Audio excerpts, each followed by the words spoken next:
안녕하세요. 믿어쓴 가족 여러분.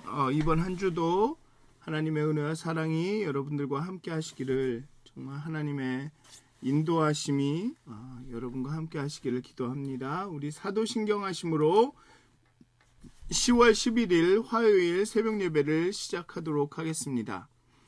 전능하사 천지를 만드신 하나님 아버지를 내가 믿사오며 그 외아들 우리 주 예수 그리스도를 믿사오니 이는 성령으로 잉태하사 동정녀 마리아에게 나시고 본디오 빌라도에게 고난을 받으사 십자가에 못 박혀 죽으시고 장사한 지 사흘 만에 죽은 자 가운데서 다시 살아나시며 하늘에 오르사 전능하신 하나님 우편에 앉아 계시다가 저희로서 산 자와 죽은 자를 심판하러 오시리라. 성령을 믿사오며 거룩한 공회와 성도가 서로 교통하는 것과 죄를 사하여 주시는 것과 몸이 다시 사는 것과 영원히 사는 것을 믿사옵나이다. 아멘. 찬송가 263장 함께 찬양하시겠습니다. 찬송가 263장입니다. 이 세상 험하고 함께 찬양하시겠습니다. 찬송가 263장입니다.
아멘.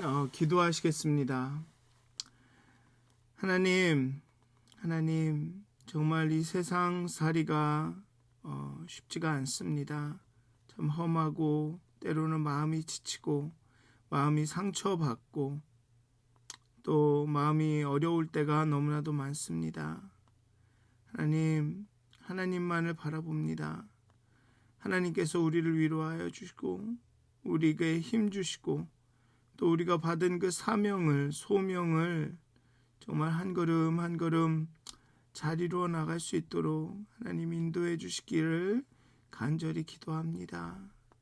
하나님 떨리는 문력과 연약한 팔을 굳게 하여 주시고 우리의 걸음걸음을 인도하여 주시고 그렇게 하나님의 뜻을 이루어 갈 수 있도록 하나님 우리와 함께 하여 주시옵소서. 우리를 인도하여 주시고 우리를 지켜 주시옵소서.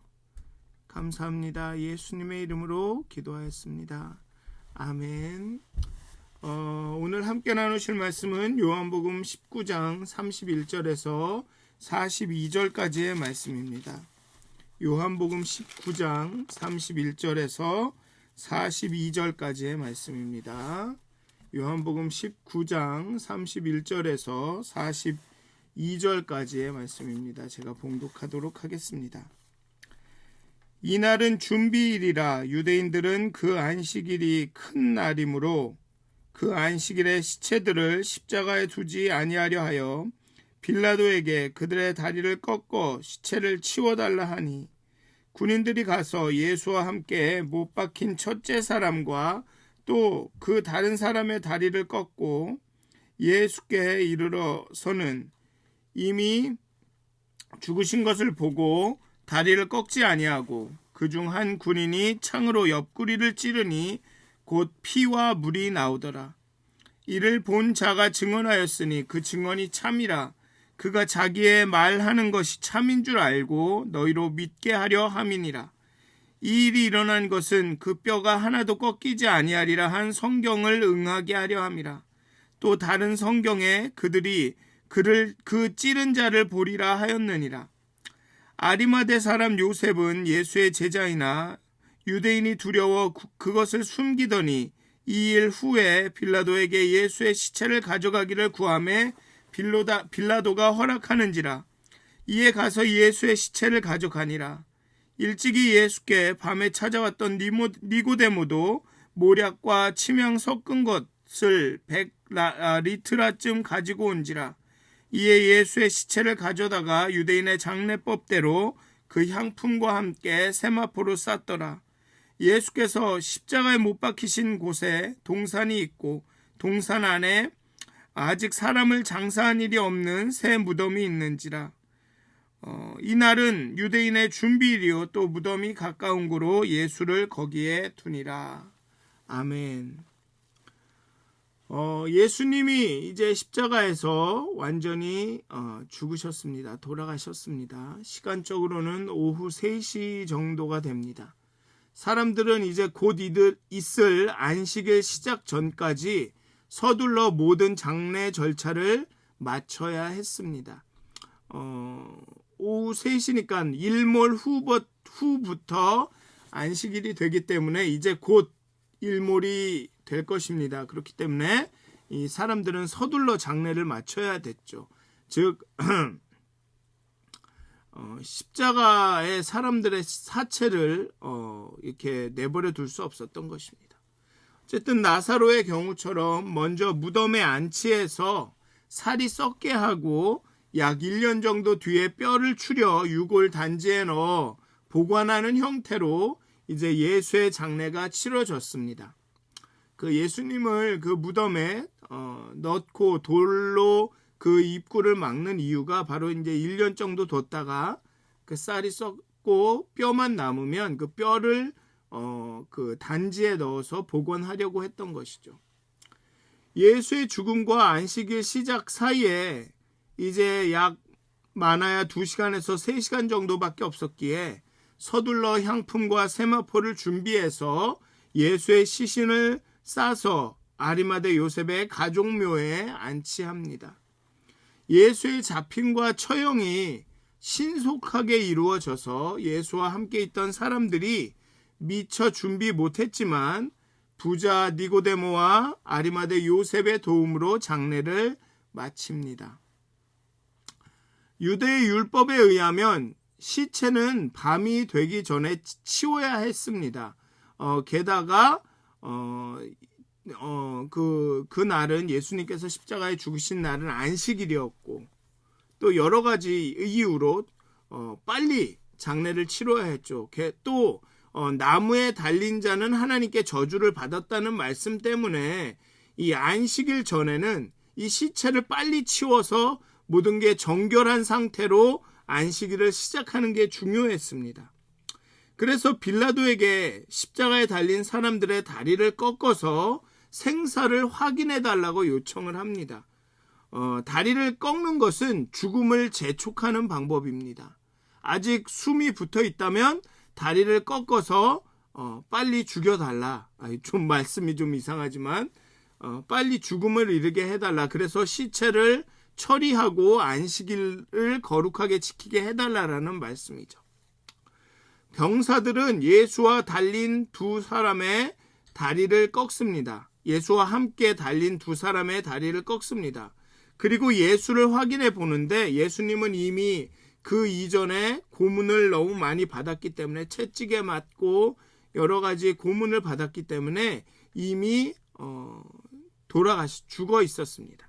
그렇기 때문에 다리를 꺾지 않고 창으로 옆구리를 찌릅니다. 그렇게 해서 완전히 죽었는지 안 죽었는지를 확인합니다. 그리고 그 옆구리에서 피와 물이 나옵니다. 요한복음은 이 장면이 목격자의 증언에 의한 것임을 밝힙니다. 어쩌면 이 증언은 그 예수님의 옆구리에 창을 찌른 그 병사의 증언일 수도 있습니다. 한 번도 지금까지 목격자나 증인을 이렇게 드러내지 않았습니다. 이것은 목격자의 증언이다라고 분명히 말한 적이 없었습니다. 그런데 이번에는 목격자가 십자가 옆에 있던 사람이 이 목격자가 이 본 것을 증언한 것이라고 분명히 말합니다. 이 목격자가 사랑하시는 제자 요한이 아니라고 생각할 증거는 어디에도 없습니다. 즉, 이 목격자가 그 십자가 옆에 어머니와 함께 있었던 요한일 수도 있고, 그 창을 옆구리에 찌른 그 병사일 수도 있는 것입니다. 어쨌든 이 증언은 그것을 본 사람에 의한 것입니다.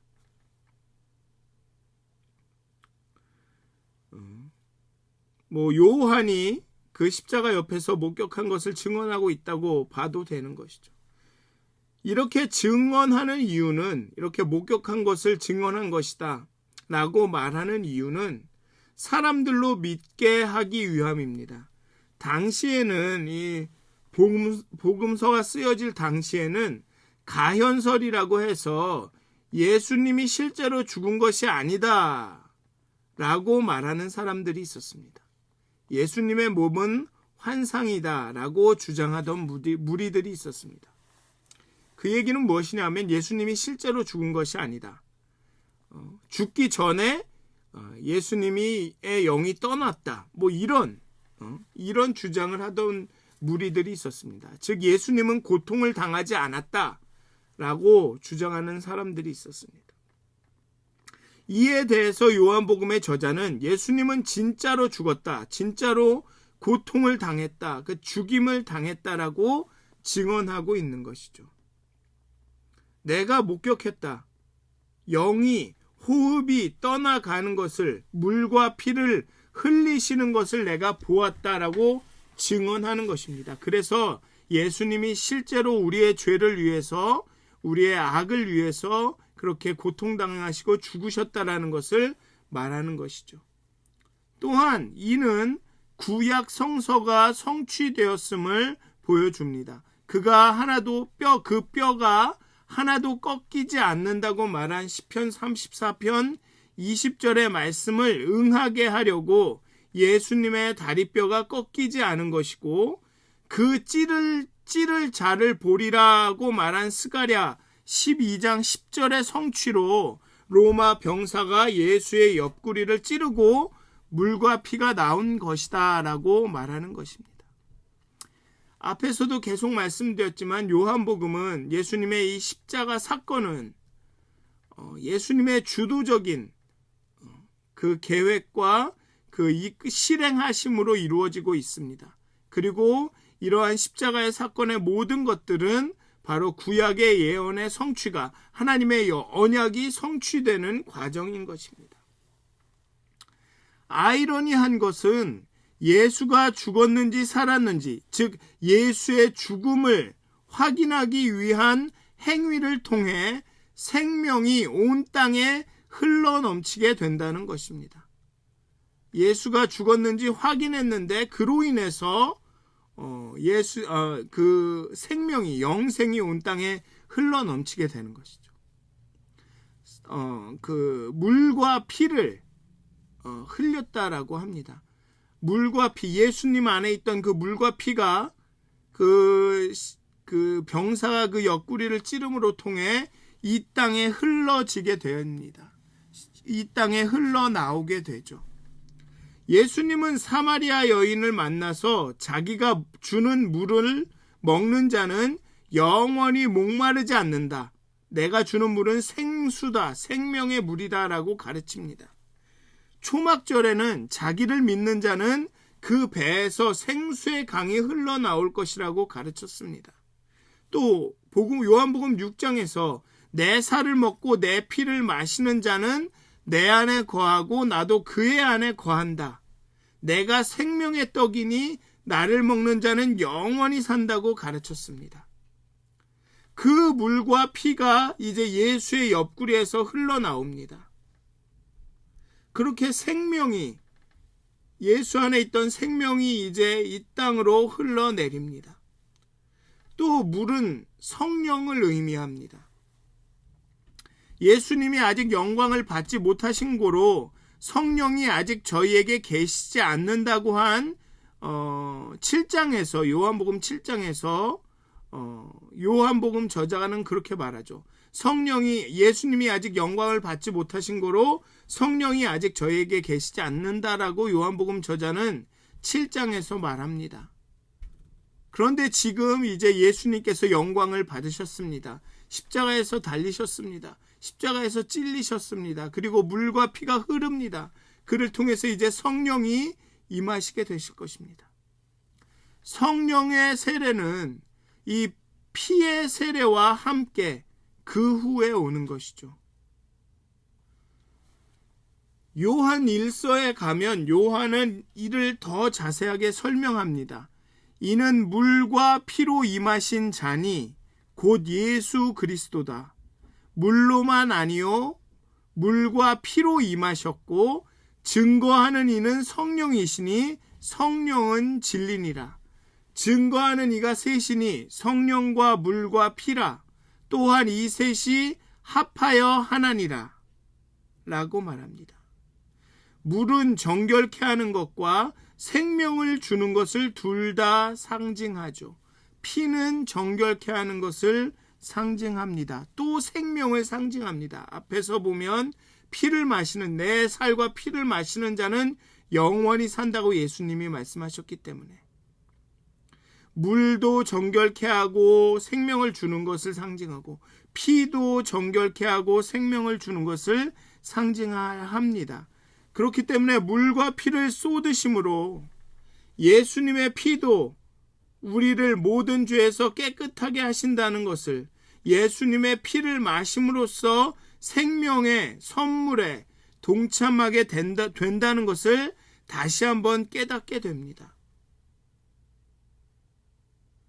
성령께서 증거를 주시기 전에 먼저 물이 예수님의 피와 함께 섞여야만 했다고 브라운이라는 성서학자는 말합니다. 물과 피가 예수님께서 흘러나오는 것으로 인해 이 땅을 정결케 하고 이 땅에 생명에 주는, 이 땅을 정결케 하고 이 땅에 생명을 주는 물과 피가 이 땅에 흘러내렸습니다. 그리고 성령님이 오셔서 예수님께서 이 땅을 정결하게 했고 우리에게 생명해 주셨음을 증거하게 될 것입니다. 죽음을 확인하는 병사의 행동으로 인해서 세상을 깨끗게 하고 정결케 하고 세상에 생명을 주는 물과 피가 골고다에서 세상을 향해 흘러나갑니다. 그렇게 예수님의 사역이 십자가에서 요약이 되고 분명해집니다. 완성이 됩니다. 성취가 됩니다. 분명하게 예수님이 하시는 일이 무엇인지, 물과 피가 하는 일이 무엇인지 드러납니다. 정결케 하고 생명을 주는 일, 그것이 바로 예수님의 사역의 궁극적인 목적입니다. 그리고 그렇게 예수님이 완전히 죽으셨고 이제 자신의 위치로 인해서, 자신의 상황으로 인해서 차마 나서지 못하던 아리마대 요셉과 니고데모가 나서서 예수님의 장지를 물색하고 장례 준비를 합니다. 십자가에 들리시고 예수가 영광을 받으시고 나서 믿음이, 성령이, 깨달음이 임했습니다. 예수님이 그렇게 말씀하신 대로 너희가 지금은 알지 못하나 내가 영광을 받으면, 십자가에 들리면 성령이 임해서 깨닫게 될 것이고 너희가 알게 될 것이다, 이해하게 될 것이다 라고 말씀하신 대로 깨달음이 임했습니다. 조용히 숨어 있었던 그 믿음들이 움직이죠. 아리마대 요셉과 니고데모와 같이 두려움으로 인해서 이렇게 잠잠하던, 숨어 지내던 믿음이 움직이기 시작합니다. 그들이 온전한 깨달음을 얻었죠. 어쩌면 빌라도도 어떤 깨달음을 얻고 어떤 행동을 했는지도 모릅니다. 어쩌면 빌라도가 그래서 요셉의 요청에 순순히 이렇게 응답했는지도 모르겠습니다.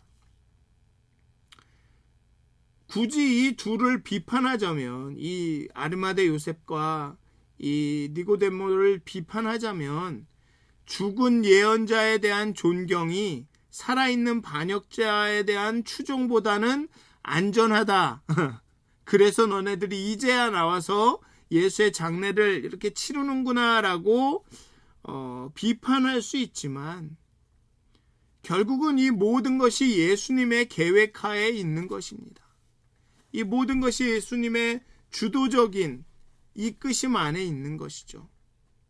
다른 제자들은 다 도망했습니다. 하지만 이 사람들은 여전히 남아 있습니다.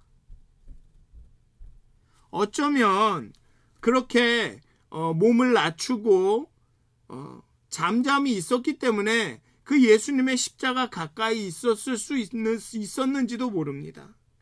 예수님의 제자다라고 나섰다면 그 십자가에 가까이에 있을 수 없었을 수도 있습니다. 하지만 그렇게 몸을 낮추고 조용히 있었기 때문에 십자가에 가까이 접근할 수 있었고, 정말 결정적인 순간에 자신의 믿음을 보이며 예수님의 이 장례를 도울 수 있었던 것이죠. 이것을 단순히 죽은 예언자의 존경을 너그러이 봐주기 때문에, 정치적인 위험이 덜하기 때문에 나섰다고 이렇게 폄하하는 것은 좀 너무한 것 같습니다. 아리마대 요셉과 니고데모에게 믿음이 들어갔습니다. 그리고 그들은 예수님의 장례라는 결정적인 순간에, 모든 제자들이 다 도망간 그 순간에 나섭니다. 이제 예수님이 제자들을 떠났습니다. 빛이 세상을 잠시이지만 떠났습니다. 그리고 그 빛이 다시 돌아올 때까지 세상은 어두움에 있게 될 것입니다. 가장 짙은 어두움에, 불확실함 속에, 가장 깊은 절망 속에 있게 될 것입니다. 그리고 다음 장은, 20장은 바로 부활의 아침으로 연결이 됩니다. 그 예수님의 죽으심과 부활하시기까지의 약 한 이틀간, 날짜로는 3일이지만 시간상으로는 거의 한 이틀간 제자들에게, 그를 따르던 사람들에게 어떤 일이 있었는지, 그들이 어떤 절망을 느꼈는지는 아무 기록이 나와 있지 않습니다. 하나님의 뜻을 믿게 되고, 그리고 그 뜻이 성취될 때까지의 그 가운데의 그 기다림의 시간은 어두움입니다. 게다가 이 사람들은, 이 제자들은 예수님께서 다시 살 것이다라는 말은 들었지만 그것을 아직 확실히 믿지 못하고 있기 때문에 긴가민가하고 있기 때문에 아마도 더 힘든 시간을 보내야만 했을 것입니다. 하지만 그 기다림은 가치가 있습니다. 그 기다림에는 상급이 있습니다.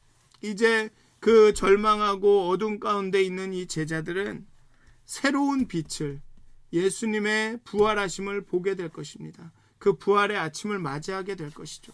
그리고 그 기다림은 힘들고 어려웠지만 그 기다림은 아무것도 아니다라는, 그 지금 겪는 그 고통이 장차 나타날 영광에 비하면 아무것도 아니다라는 그 말씀이 무슨 뜻인지를 알게 될 것입니다.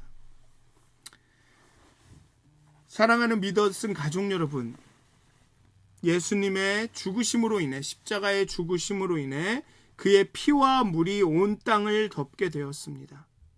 그의 정결케 하고 생명을 주시는 피와 물이 온 땅을 덮게 되었습니다. 예수님의 십자가의 사건은, 그의 죽으심은, 그가 흘리신 물과 피는 우리를 깨끗게 하며 우리에게 생명을 줍니다. 하지만 그의 생명과 그의 정결케 함이 우리에게 온전히 이루어지기 위해서는 우리는 짙은 어둠을 지나야 합니다. 긴 오래된 그 기다림의 통로를 통과해야 합니다. 사랑하는 믿었은 가족 여러분, 하나님의 그 온전하심이 여러분 가운데 임하시기 위해선 우리는 기다림이라는 과정을 겪어야 합니다. 근데 그 기다림이라는 것이 쉽지가 않습니다. 깊은 절망일 수도, 낙심일 수도 있습니다. 하지만 잘 기다리는 사람이, 그 어둠을 잘 통과하는 사람이 그 빛을 보게 될 것입니다. 그 부활의 아침을 맞이하게 됩니다.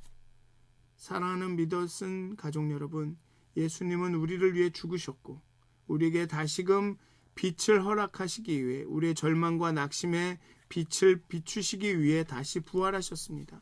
예수님의 부활을 통해서 그 하나님의 언약이, 우리를 정결케 하시고 우리에게 생명을 주시겠다는 그 언약이 온전하게 성취가 됩니다. 비록 지금 우리가 기다린 가운데 낙심하고 절망하고 두려워하고 혼돈과 초조함 가운데 있을지라도 우리가 정말 온전히 하나님을 신뢰하고 믿고 하나님께 맡기고 기다릴 때 우리가 그 빛을 보게 되죠. 하나님께 맡기라는 이야기는, 하나님을 신뢰하라는 얘기는, 하나님을 맡겼으니까, 하나님께 신뢰했으니까 내 맘대로 이제 무대뽀로 밀고 나가겠다라는 말이 아닙니다. 최선을 다해서 오늘을 살지만 모든 것을 하나님께 맡기고 하나님의 인도하심 따라 기다린다라는 말입니다. 많은 분들은 그렇게 얘기를 하죠. 하나님께 맡겼으니까 내가 하나님께서 내 언약을, 그 언약을 이루실 거라는 확신이 있으니까 이것저것 두려워하지 않고 그냥 막 밀고 나가면 된다. 막 해버리면 된다. 누가 아프든 힘들든 상관없다. 라고 그러는 분들이 있습니다. 하지만 하나님께 맡기고 하나님의 뜻을 따라가고 하나님의 뜻을 기다리는 과정은 낙심과 절망일 수 있습니다. 우리는 그 낙심과 절망과 기다림을 싫기 때문에 하나님께 맡겼다, 신뢰한다라는 핑계로 마음대로 하려고 하는 거죠. 우리 마음대로 하려고 합니다. 우리 뜻대로 밀고 나가려고 하죠. 그렇기 때문에 하나님의 이름을 내걸고 사람들을 아프게 하고 하나님의 이름을 내걸고 세상의 지탄을 받는 행동을 하는 것입니다. 사랑하는 믿었은 가족 여러분, 십자가는 분명히 보여줍니다. 하나님이 우리를 사랑하셨고 우리를 인도하시고 우리를 정결케 하시고 우리에게 생명을 주신다라는 것을. 그리고 부활은 우리에게 분명히 보여줍니다. 예수님께서 이기실 것이다라는, 우리의 끝은 영광이라는 것을, 승리라는 것을 보여줍니다. 근데 문제는 그 짙은 어두움을 통과해야 한다라는 것입니다. 그 부활의 아침에 이르기까지 약 3일간의 이틀간의 그 시간을, 그 절망과 낙심의 시간을 견디며 기다려야 한다는 것이죠. 엄밀하게 따지면 그게 이틀인지 3일인지 모릅니다. 지금의 제자들은 들었지만은 알지 못합니다. 그렇게 확신하고 있지 않습니다. 이틀만 버티면 돼, 이러고 있지 않는다는 것이죠. 그렇게 그 낙심과 절망 가운데도 신앙을 잃지 않고 기다려야 부활의 아침을 볼 수 있습니다. 사랑하는 믿었은 가족 여러분, 기다리셨으면 좋겠습니다. 낙심하고 절망하더라도 기다렸으면 좋겠습니다.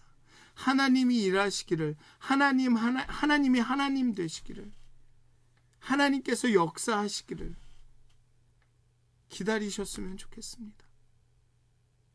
그렇게 기다리고 그 어둠 가운데 기다리고 기도하고 기대할 때 하나님의 부활의 아침을 우리는 보게 되는 것입니다. 하나님이 역사하시는 순간을 보게 되는 것이죠. 인간이 그 마음으로 자기의 길을 계획할지라도 그 걸음을 인도하시는 이는 하나님입니다. 범사의 하나님을 인정하는 것이 그것입니다. 내 뜻과 내 생각과 내 방법을 내려놓고 내 명철을 의지하지 않고 나를 지혜로운 자로 여기지 않고 그냥 하나님께 맡겨드리는 것이 그런 것이죠. 그것이 기다리는 것입니다. 어두움 속에 기다리는 것. 그런 사람들이 생명과 정결케 하시는 하나님의, 예수님의 그 부활의 아침을 보게 될 것입니다. 사랑하는 믿어 듣는 가족 여러분, 힘들고 어렵지만 기다리십시오. 예수님께서 우리에게 생명과 그 정결함을, 그 영광을 주셨음을 믿고 기다리십시오. 그리고 그 기다림 가운데, 그 기다림의 끝에 정말 그 부활의 아침을 맞이하시는 여러분들이 되시기를 주님의 이름으로 축원드립니다. 기도하시겠습니다. 십자가의 죽으심으로 그 옆구리에 찔린 창을 통해 예수님의 피와 물이 십자가에 흐르고 그리고 골고다의 땅을 적십니다. 정결케 하고 생명을 주시는 그 십자가의 피와 물이 온 땅을 덮습니다.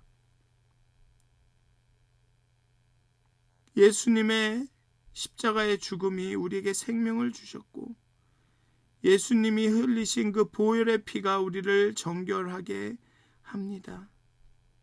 하나님, 그 은혜 가운데 우리가 하루하루를 살아가기를 원합니다. 하지만 그 부활의 아침을 보기까지는, 하나님의 언약이 성취되는 것을 보기까지는, 우리의 기도가 응답되는 것을 보기까지는, 우리의 소망과 마음의 원함이 성취되는 것을 보기까지는 짙은 어둠이 있습니다. 기다림이 있습니다. 때로는 우리가 기다리지 못하고 참지 못하여 예수님을 신뢰한다, 의뢰한다, 믿는다 하면서 우리의 고집대로, 우리의 뜻대로 주장하고 싶어합니다. 우리의 뜻대로 행하고 싶어합니다. 어떤 일이 있든지, 누가 아프든 어떤 사고가 있든 그저 예수님의 이름을 하나님의 뜻이라고 하면서 그냥 무덤도로 우리 마음대로 하려고 합니다. 하나님, 그 기다림 가운데 오히려 우리가 더 잠잠케 하여 주시고, 정말 그 기다림 가운데 오히려 하나님을 범사에 인정케 하여 주시고, 낙심과 절망할지라도 그 기다림 가운데 온전히 하나님을 의뢰하고 신뢰하는 법을 배우게 하여 주시옵소서. 우리의 자아의 아우성들을 잠잠케 하여 주시고 십자가의 겸손, 그것을 배우게 하여 주시옵소서. 그리하여서 우리 가운데 예수님의 성령의 능력, 즉 생명과 그 정결케 함이 나타날 수 있도록, 그렇게 기다림을 가운데 정말 부활의 아침을 정말로 기쁨으로 맞이할 수 있도록 하나님, 우리가 낙심과 절망 가운데 기다릴 수 있는 용기를 허락하여 주시옵소서. 하나님, 우리의 높아진 마음과 교만한 눈을 낮춰 주시옵소서. 하나님, 정말 우리의 명철을 의지하지 않고 우리 스스로 지혜롭다 여기지 않고 하나님을 온전히 경외하면서 하나님을 의뢰하면서 기다리게 하여 주시옵소서. 그 부활의 아침을 기다리게 하여 주시옵소서. 감사합니다. 예수님의 이름으로 기도하였습니다. 아멘. 하늘에 계신 우리 아버지여, 이름이 거룩히 여김을 받으시오며 나라가 임하옵시며 뜻이 하늘에서 이루어진 것 같이 땅에서도 이루어지이다. 오늘 우리에게 일용할 양식을 주옵시고 우리가 우리에게 죄 지은 자를 사하여 준 것 같이 우리의 죄를 사하여 주옵시고 우리를 시험에 들게 하지 마옵시고 다만 악에서 구하옵소서. 나라와 권세와 영광이 아버지께 영원히 쌓옵나이다. 아멘. 오늘도 행복한 하루, 평안한 하루가 되시길 기도합니다.